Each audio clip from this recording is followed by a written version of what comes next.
ಬಂಟ್ವಾಳದ ಬಿಸಿ ರೋಡ್ನಲ್ಲಿ ಪರಿಸ್ಥಿತಿ ಮತ್ತೆ ಉದ್ವಿಗ್ನವಾಗಿದೆ. ಬಂಟ್ವಾಳದ ಬಿಸಿ ರೋಡ್ನಲ್ಲಿ ಪರಿಸ್ಥಿತಿ ಮತ್ತೆ ಉದ್ವಿಗ್ನ. ಮುಸ್ಲಿಂ ಯುವಕರ ಬೈಕ್ ರ್ಯಾಲಿಗೆ ಅವಕಾಶ ನೀಡಿದ್ದಕ್ಕೆ ಆಕ್ರೋಶ. ಹಾರ್ನ್ ಜೊತೆಗೆ ಎಕ್ಸಲೇಟರ್ ಜೋರಾಗಿ ಕೊಟ್ಟು ರ್ಯಾಲಿಯನ್ನ ಮಾಡಿದ್ದಾರೆ. ಹಿಂದೂಗಳು ಇದ್ದ ಬಳಿಗೆ ಹೋಗಿದ್ದ ಮುಸ್ಲಿಂ ಯುವಕರು ಖ್ಯಾತಿ ತೆಗೆದಿದ್ದಾರೆ. ಅಲ್ಲೂ ಕೂಡ ಫ್ಲೈಓವರ್ ಮೇಲೆ ಹೋಗಿ ಬಂದಿದ್ದ ಮುಸ್ಲಿಂ ಯುವಕರು ಇದರಿಂದ ಸಿಟ್ಟಿಗೆದ್ದಿದ್ರು ಹಿಂದೂ ಯುವಕರು.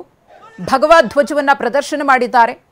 ಪೊಲೀಸರ ವಿರುದ್ಧ ಹಿಂದೂ ಸಂಘಟನೆಗಳು ಆಕ್ರೋಶವನ್ನು ವ್ಯಕ್ತಪಡಿಸಿವೆ.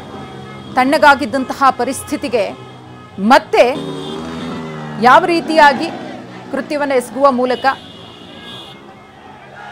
ಅಶಾಂತಿಯನ್ನ ಕದಡುವಂತಹ ಕೆಲಸವನ್ನು ಮಾಡ್ತಿದ್ದಾರೆ, ಇಲ್ಲಿ ಶಾಂತಿಯನ್ನ ಕದಡುವಂತಹ ಕೆಲಸವನ್ನು ಮಾಡ್ತಿದ್ದಾರೆ ಅನ್ನೋದನ್ನು ಗಮನಿಸ್ತಾ ಇದ್ದೀವಿ. ಮುಸ್ಲಿಮರ ರ್ಯಾಲಿಗೆ ಯಾಕೆ ಅವಕಾಶ ಕೊಟ್ರಿ ಅಂತ ಹೇಳಿ ಹಿಂದೂ ಯುವಕರು ಕಿಡಿಕಾರಿದ್ದಾರೆ ಕೂಡ.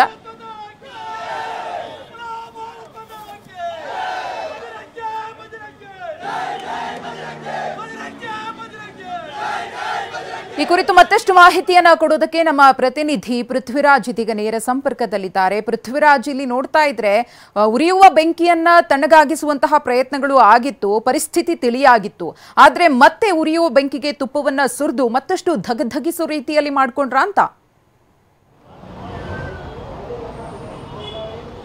ಖಂಡಿತ ಮಧುಶ್ರೀ, ಏನು ಒಂದು ಕಡೆ ರ್ಯಾಲಿ ಅಂದರೆ ಏನು ಈದ್ ಮಿಲಾದ್ ಮೆರವಣಿಗೆ ಶಾಂತಿಯುತವಾಗಿ ಸಾಗ್ತಾ ಇತ್ತು, ಇನ್ನೊಂದು ಕಡೆ ಹಿಂದೂ ಪರ ಸಂಘಟನೆಯವರು ಈ ಒಂದು ಪ್ರತಿಭಟನೆಯನ್ನು ಮಾಡಿದರು. ಆ ಪ್ರತಿಭಟನೆ ಕೂಡ ಸಂಪೂರ್ಣವಾಗಿ ಮುಕ್ತಾಯಗೊಂಡಿತ್ತು. ಇನ್ನೇನು ಎಲ್ಲ ತಿಳಿಯಾಯಿತು ಅನ್ನೋ ಹೊತ್ತಿನಲ್ಲೇ ಮತ್ತೆ ಏನು ಬಿಸಿ ರೋಡ್ ಬಿಸಿ ಆಗಿರುವಂಥದ್ದು. ಯಾಕೆಂತ ಹೇಳಿದರೆ ಅದಾದ ಬಳಿಕ ಒಂದು ಅರ್ಧ ಗಂಟೆಗಳ ಕಾಲ ಎಲ್ಲವೂ ಕೂಡ ಶಾಂತವಾಗಿತ್ತು. ಆದರೆ ಈದ್ ಮೆರವಣಿಗೆ ಮುಗಿದ ಬಳಿಕ ಕೆಲ ಮುಸ್ಲಿಂ ಯುವಕರು ಬೈಕ್ ಮತ್ತು ಕಾರ್ನಲ್ಲಿ ಹಾರ್ನನ್ನು ಜೋರಾಗಿ ಹಾಕ್ಕೊಂಡು ಎಕ್ಸಲೇಟರ್ಗಳನ್ನು ಜಾಸ್ತಿಯಾಗಿ ಕೊಟ್ಕೊಂಡು ಏನು ಮುಸ್ಲಿಂ ಧ್ವಜವನ್ನು ಇಟ್ಕೊಂಡು ರ್ಯಾಲಿಯಲ್ಲಿ ಬಂದರು. ಅಂದರೆ ಏನು ಹಿಂದೂ ಪರ ಸಂಘಟನೆಗಳು ರಕ್ತೇಶ್ವರಿ ಟೆಂಪಲ್ ಹತ್ರ ಇದ್ರು, ಅದರ ಮುಂಭಾಗದಲ್ಲಿ ಇರುವಂತಹ ಹೈವೇ ಏನಿದೆ ಅಲ್ಲಿಗೆ ರ್ಯಾಲಿ ಬಂದಿದ್ದಂಥದ್ದು. ಸೊ ರ್ಯಾಲಿಯನ್ನು ಬಂದಂಥ ಸಂದರ್ಭದಲ್ಲಿ ಮತ್ತೆ ಪ್ರಚೋದನೆಗೊಳ್ತು. ಅದಾದ ಬಳಿಕ ಮತ್ತೆ ಏನು ಹಿಂದೂ ಸಂಘಟನೆ ಕಾರ್ಯಕರ್ತರು ಅಲ್ಲಲ್ಲೇನು ಜಮಾಯಿಸಿದ್ರು, ಎಲ್ಲರೂ ಕೂಡ ಮತ್ತೆ ರಸ್ತೆಗೆ ಬರುವಂಥ ಕೆಲಸ ಆಯಿತು. ಪೊಲೀಸರ ಜೊತೆ ವಾಗ್ವಾದವನ್ನು ಮಾಡಿದರು. ಅಂದರೆ ಯಾಕಾಗಿ ಅವರಿಗೆ ರ್ಯಾಲಿಗೆ ಅವಕಾಶವನ್ನು ಕೊಟ್ರಿ ಅನ್ನೋ ನಿಟ್ಟಿನಲ್ಲಿ ಸಾಕಷ್ಟು ವಾಗ್ವಾದಗಳು ನಡೀತು. ಅದಾದ ಬಳಿಕ ಸ್ಥಳದಲ್ಲೇ ಪ್ರತಿಭಟನೆ ಕೂಡ ನಡೀತು.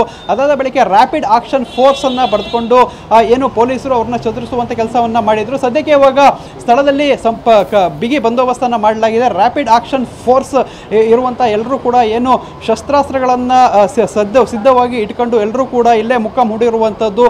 ಏನು ಬಿಸಿ ರೋಡ್ನ ಈ ಫ್ಲೈಓವರ್ ಕೆಳಭಾಗದಲ್ಲಿ ಸಂಪೂರ್ಣವಾಗಿ ಇವರನ್ನ ಜಮಾಯಿಸಿರುವಂಥದ್ದಲ್ಲಿ ನೋಡ್ಬೋದಾಗಿದೆ. ಸೊ ಇದೀಗ ಇವ್ರನ್ನ ಇಲ್ಲಿ ಜಮಾಯಿಸಲಾಗಿದೆ. ಅದಾದ ಬಳಿಕ ಇಲ್ಲಿದ್ದಂತಹ ಹಿಂದೂ ಪರ ಸಂಘಟನೆ ಕಾರ್ಯಕರ್ತರುಗಳೆಲ್ಲರೂ ಕೂಡ ಆ ಭಾಗದಲ್ಲಿ ಅಂದರೆ ಅಲ್ಲಲ್ಲಿ ಹೋಗಿರುವಂಥದ್ದು, ಎಲ್ಲರನ್ನ ಚದುರಿಸುವಂಥ ಕೆಲಸವನ್ನು ಮಾಡಿದ್ರು ಕೂಡ ಯಾರೂ ಕೂಡ ಎಲ್ಲೂ ದೂರ ಹೋಗಿಲ್ಲ. ಎಲ್ಲರೂ ಕೂಡ ಒಂದೊಂದು ಕಾಂಪ್ಲೆಕ್ಸ್ಗಳು, ಬಿಲ್ಡಿಂಗ್ಗಳು ಬೇರೆ ಬೇರೆ ಕಡೆ ಇರುವಂಥದ್ದನ್ನು ನಾವು ದೃಶ್ಯಾವಳಿಗಳಲ್ಲಿ ಕೂಡ ನೋಡ್ಬೋದಾಗಿದೆ. ಅಂದರೆ ಏನು ಯಾವಾಗ ಬೇಕಾದರೂ ಇಲ್ಲಿ ಪ್ರಕ್ಷುಬ್ಧ ವಾತಾವರಣ ನಿರ್ಮಾಣ ಆಗ್ಬೋದು. ಯಾಕೆಂತ ಹೇಳಿದರೆ ಎಲ್ಲರೂ ಕೂಡ ಅಲ್ಲಲ್ಲಿ ಜಮಾಯಿಸಿದ್ದಾರೆ, ಮತ್ತು ಪ್ರಚೋದನೆ ಆಗುವಂಥ ಕೆಲಸಗಳು ಕೂಡ ಅಲ್ಲಲ್ಲಿ ನಡೀತಾ ಇರುವಂಥದ್ದು. ಸೊ ಇದರಿಂದಾಗಿ ಈಗ ಸಾಕಷ್ಟು ಬಿಗಿ ಭದ್ರತೆಯನ್ನು ಮಾಡಲಾಗಿದೆ. ಮತ್ತು ಪೊಲೀಸರು ಎಲ್ಲರೂ ಕೂಡ ಇಲ್ಲಿ ಸನ್ನದ್ಧರಾಗಿರುವಂಥದ್ದು. ಮತ್ತು ಈ ಒಂದು ಭಾಗದಲ್ಲಿ ರ್ಯಾಪಿಡ್ ಆಕ್ಷನ್ ಫೋರ್ಸ್ನ ಎಲ್ಲ ವಾಹನಗಳನ್ನು ಇಲ್ಲೇ ನಿಲ್ಲಿಸ್ಕೊಂಡಿರುವಂಥದ್ದು. ಬೇರೆ ಬೇರೆ ಭಾಗಗಳಲ್ಲಿ ಇಲ್ಲೆಲ್ಲೇ ರ್ಯಾಲಿಗಳು ನಡೆಯುವಂಥ ಸಂದರ್ಭ ಇದೆ. ಅಂಥ ಕಡೆ ಹೋಗಿ ಈಗ ಪೊಲೀಸರು ರ್ಯಾಲಿಯನ್ನು ಮಾಡಬೇಡಿ ಅನ್ನೋ ನಿಟ್ಟಿನಲ್ಲಿ ಈಗ ಅವರಿಗೆ ಕೂಡ ಎಚ್ಚರಿಕೆಯನ್ನು ಕೊಡ್ತಾ ಇರುವಂಥದ್ದು. ಅಂದರೆ ಕೆಲವು ಮುಸ್ಲಿಂ ಯುವಕರು